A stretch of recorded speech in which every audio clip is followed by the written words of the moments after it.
मेरी बेटी को हरी सब्जियाँ बिल्कुल पसंद नहीं है, इसलिए मुझे नए-नए तरीके ढूँढने पड़ते हैं उसको हरी सब्ज़ी खिलाने के लिए।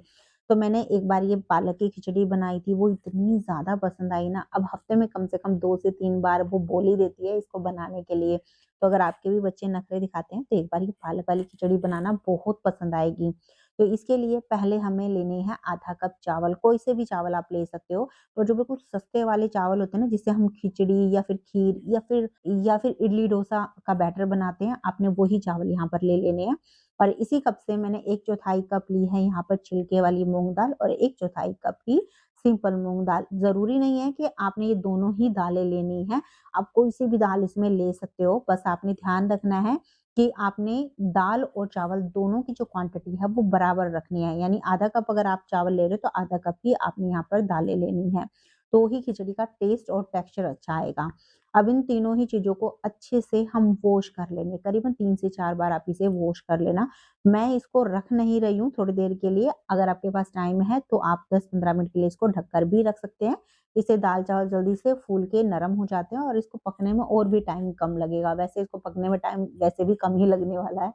तो पानी निकालने के बाद इन दालों को हम कुकर में डाल देंगे। साथ में जिस कप से या कटोरी से आपने चावल और मूँग दाल या दालों को नापा है, उसी से आपने यहाँ पर 4 गुना लेना है पानी। तो टोटल दाल और चावल 1 कप थे, उसके हिसाब से मैंने यहाँ 4 कप पानी डाला है। 1 छोटी चम्मच इसमें नमक डाल देंगे और 1 चौथाई छोटी चम्मच हल्दी पाउडर।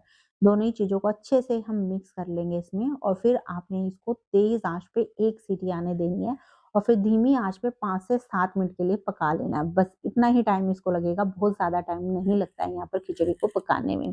तो इसी बीच में यहाँ मैंने कढ़ाई में पानी गरम होने के लिए रख दिया था। आप देख रहे हो बहुत अच्छे से पानी यहाँ पर गरम हो गया है। तो अब यहाँ मैंने करीबन 1 मुट्ठी लिया है पालक। मैंने एक मीडियम साइज़ की पालक की गुच्छी ली थी। उसको साफ करने के बाद ये 1 मुट्ठी के आस-पास पालक बनी है। वैसे कप में कितनी मेज़रमेंट हुई मैं आगे आपको बता दूँगी।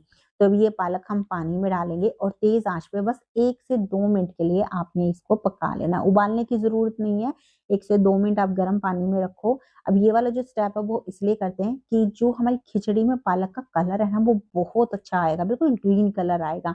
यहाँ पर बहुत ज़्यादा आप पका लोगे ना तो कई बार खिचड़ी में पालक का बिल्कुल ब्राउन-ब्राउन सा कलर आता है।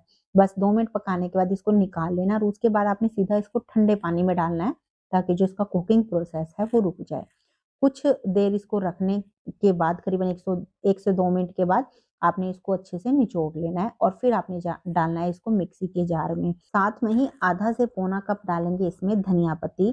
तो इस स्टेज पे जब हम धनिया पत्ती डालते हैं ना तो खिचड़ी में बहुत बढ़िया टेस्ट आता है। वैसे इसकी क्वांटिटी को आप अपने पसंद के हिसाब से थोड़ी-सी कम या ज़्यादा डाल सकते हो। करीबन 3 मैंने हरी मिर्ची डाली है, तीखी वाली हरी मिर्ची है। यहाँ पर हरी मिर्ची की क्वांटिटी भी आप अपनी पसंद के हिसाब से डाल सकते हो। हम यहाँ पर लाल मिर्च यूज़ नहीं करेंगे खिचड़ी में। बस अब आपने इनको पीस लेना है। पीसते समय पानी मत डालना क्योंकि पालक में काफ़ी मॉइस्चर है, वो बहुत अच्छे से पिस जाएगी। पीसने के बाद आप देख सकते हो कितना स्मूथ और कितना प्यारा-सा इसमें कलर आ गया है। तो बस हमने ऑलमोस्ट अपनी सारी सारी तैयारी कर ली है और इधर जो कुकर में मैंने दाल और चावल पकने के लिए रखे हुए थे, उसमें 1 सीटी आने के बाद मैंने 5 से 7 मिनट उसे पकाया और फिर जो इसकी स्टीम है, वो अपने आप रिलीज़ होने दी है और आप यहाँ देख रहे हो बहुत बढ़िया तरीके से दाल-चावल यहाँ पर कुक हो गए हैं, आपको देखने से भी पता चल रहा होगा। तो इस तरीके की बिल्कुल घुटी-घुटी जो खिचड़ी होती है, वो ज़्यादा अच्छी लगती है खाने में भी। तो अभी हमने सारी तैयारी कर ली है, बस एक बढ़िया-सा तड़का इसको देना है। तो उसके लिए मैंने यहाँ कढ़ाई में 3 टेबलस्पून तेल गरम कर लिया है। आप कोई-सा भी तेल ले सकते हो और अगर घी यूज़ करोगे तो खिचड़ी का टेस्ट और भी ज़्यादा बढ़िया आएगा, थोड़ी-सी और ज़्यादा हेल्दी हो जाएगी। अब इसमें आधी छोटी चम्मच डाला है जीरा, 1 चौथाई छोटी चम्मच हींग, 2 से 3 सूखी वाली लाल मिर्च, इनका जो फ्लेवर होता है ना खिचड़ी में बहुत बढ़िया आता है। हो सके तो आप ज़रूर ऐड करना। 1 छोटी चम्मच डालेंगे लहसुन और बस इनको आपने भून लेना है। उसके बाद इसमें हम एक मीडियम साइज़ का बारीक कटा हुआ प्याज़ डालेंगे और प्याज़ के साथ में ही हम इसके अंदर कुछ और मसाले डालेंगे, इसलिए आँच को एक बार कम कर देना ताकि बाकी की जो चीज़ें हैं वो जले नहीं। तो ये आधी छोटी चम्मच डाला मैंने धनिया का पाउडर, 1 तिहाई छोटी चम्मच गरम मसाला और आधी छोटी चम्मच सादा वाला नमक। नमक को यहाँ पर आप अपने टेस्ट के हिसाब से कम या ज़्यादा एडजस्ट कर लेना। बस डालते समय ध्यान रखना कि हमने दाल-चावल को पकाते समय भी नमक ऐड किया था। अब बस अच्छे से इनको मीडियम आँच पे हम पहले मिक्स करेंगे और फिर इसकी बढ़िया से भुनाई करनी है। तो यहाँ पर मैंने सिर्फ़ प्याज़ डाला है, आप चाहो तो यहाँ पर टमाटर भी डाल सकते हो या फिर आप इसमें मटर, गोभी, गाजर मतलब जो भी सब्ज़ी आपको पसंद हो ना, आप वो ऐड कर सकते हो। इससे खिचड़ी और भी ज़्यादा टेस्टी ही बनेगी। तो अभी आप देख रहे हो प्याज़ अच्छे से भून गया है, हल्का-हल्का सा ब्राउन कलर इस पे आ गया है, तो अब इस स्टेज पर इसके अंदर हम डालेंगे पालक की प्यूरी। तो अगर आप कप से मेज़र करोगे ना, ये 1 कप के आस-पास पालक की प्यूरी बन गई थी। अब साथ में ही जो हमने दाल-चावल पका के रखे हुए हैं, वो भी ऐड कर देंगे। अब बस आपने सारी चीज़ों को यहाँ पर अच्छे से मिक्स कर लेना है। मिक्स करने के बाद मुझे खिचड़ी थोड़ी-सी गाढ़ी लग रही है, तो मैंने इसमें आधा कप पानी और ऐड कर दिया। आप अपनी पसंद के हिसाब से इसको डाल लेना। कुछ व्यूअर्स को थोड़ी-सी पतली वाली खिचड़ी खाना पसंद होता है, किसी को थोड़ी-सी थिक वाली खिचड़ी खाना पसंद होता है, तो आप उस हिसाब से इसमें पानी देख लेना। तो बस अच्छे से मिक्स करने के बाद अब आपने इसको ढक्कन लगाकर धीमी आँच पे 2 से 3 मिनट के लिए और पका लेना है।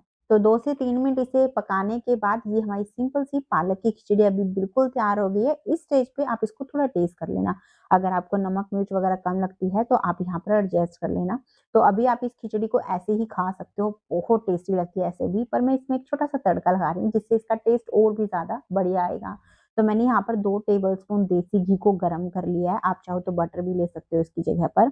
इसमें डाला है 1 छोटी चम्मच लहसुन, अब हम लहसुनी पालक खिचड़ी बना रहे हैं तो लहसुन तो इसमें डालना बनता ही है ना?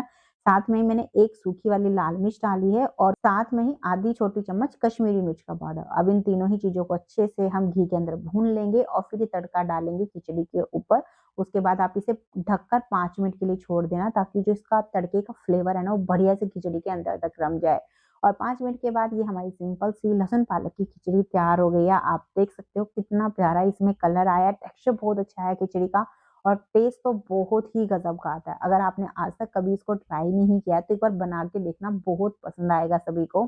तो फ्रेंड्स, आज की ये रेसिपी आपको कैसी लगी प्लीज़ कमेंट ज़रूर करना। मैं उम्मीद रखती हूँ आपको पसंद आई होगी। अगर अच्छी लगी है तो लाइक भी ज़रूर करना। आपके लाइक और कमेंट से मुझे बहुत मोटिवेशन मिलता है। अगर आपको ऐसी ही ईज़ी रेसिपी पसंद है जो आप आसानी से घर पे बना सको तो चैनल को सब्सक्राइब भी कर लेना।